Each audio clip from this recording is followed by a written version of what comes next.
প্রথম বিশ্বযুদ্ধের আসল কারণ জানেন? অটোমান সাম্রাজ্যকে ভেঙে ইসরায়েলের রোডম্যাপ তৈরি করা হয়েছিল। আপনি কি জানেন প্রথম বিশ্বযুদ্ধের আসল কারণ কী ছিল? আপনি কি জানেন প্রথম বিশ্বযুদ্ধের আসল কারণ ছিল না কোনো হত্যাকাণ্ড বা সামরিক যুদ্ধ, বরং উদ্দেশ্য ছিল অটোমান সাম্রাজ্যকে ভেঙে ইসরায়েল রাষ্ট্রের জন্ম দেয়া। ইতিহাসকে কিভাবে চালানো হয় এখনই জানুন। আসসালামু আলাইকুম and welcome to my channel Rehat talks live. আর আমি আপনাদের সাথে আছি তাহের। অনেকেই জানেন প্রথম বিশ্বযুদ্ধের সূচনা হয় 1914 সালে সারায়েভোতে আর্ক ডিউক ফার্ডিনান্দের হত্যার মাধ্যমে। কিন্তু প্রশ্ন হলো, মাত্র এক ব্যক্তির মৃত্যুতে কেন পুরো পৃথিবী যুদ্ধে জড়িয়ে পড়ল? পিছনে ছিল এক সুদূর প্রসারী পরিকল্পনা, অটোমান সাম্রাজ্যকে ধ্বংস করে মধ্যপ্রাচ্যে নিয়ন্ত্রণ প্রতিষ্ঠা। 1917 সালে আসে বেলফোর ঘোষণা, যেখানে ব্রিটেন প্রতিশ্রুতি দেয় প্যালেস্টাইনে একটি ইহুদি রাষ্ট্র গঠনের জন্য সহায়তা করবে। অথচ তখন প্যালেস্টাইন ছিল মুসলিম প্রধান এবং অটোমান শাসনের অধীনে। যুদ্ধের পর অটোমান সাম্রাজ্য ভেঙে দিয়ে মধ্যপ্রাচ্যে নতুন নতুন রাষ্ট্র গঠন করা হয়, যার মধ্যে একটির নাম ছিল ইসরায়েল। প্রথম বিশ্বযুদ্ধের আগে ব্রিটেন অটোমান সুলতান দ্বিতীয় আব্দুল হামিদকে একটি প্রস্তাব দিয়েছিল, যা মূলত ফিলিস্তিনে ইহুদিদের জন্য একটি স্বায়ত্তশাসিত অঞ্চল বা দেশ প্রতিষ্ঠার অনুমতি চেয়েছিল।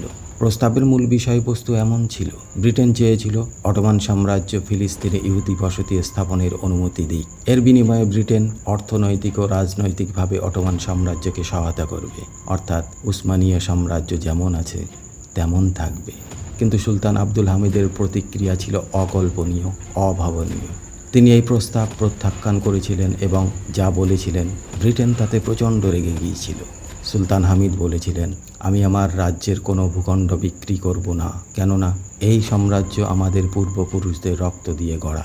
যদি একদিন খলিফাতন্ত্র ধ্বংস হয়ে যায়, তখন ইহুদিরা বিনামূল্যে ফিলিস্তিন নিতে পারবে। কিন্তু যতক্ষণ আমি জীবিত থাকব, আমি আমার শরীর থেকে মাংস কেটে দিতে পারবো, কিন্তু মুসলিম ভূমি বিক্রি করতে পারবো না। সুলতান আব্দুল হামিদ যখন ব্রিটেন ও ইহুদি নেতাদের, বিশেষ করে থিওডোর হাজল, ফিলিস্তিনে ইহুদি বসতি স্থাপনের প্রস্তাব দৃঢ়ভাবে প্রত্যাখ্যান করেছিলেন, তখন ব্রিটেন সরাসরি কোনো প্রকাশ্য প্রতিক্রিয়া দেখায়নি। তবে তারা পরোক্ষভাবে রাজনৈতিক ও কূটনৈতিক উপায়ে অটোমান সাম্রাজ্যকে আরও দুর্বল করার দিকে মনোযোগ দেয়। ব্রিটেনের প্ল্যানের প্রথম পদক্ষেপ হলো অটোমান সাম্রাজ্যের বিরুদ্ধে কূটনৈতিক চাপ। ব্রিটেন ও অন্যান্য ইউরোপীয় শক্তিগুলো, বিশেষ করে ফ্রান্স ও রাশিয়া, অটোমান সাম্রাজ্যের বিভিন্ন অংশে জাতিগত ও বিচ্ছিন্নতাবাদী আন্দোলনকে উস্কে দিতে শুরু করে। ব্রিটেনের দ্বিতীয় পদক্ষেপ হলো অটোমান শাসকদের বিরুদ্ধে বিদ্রোহ করার জন্য আরবদের উস্কানি।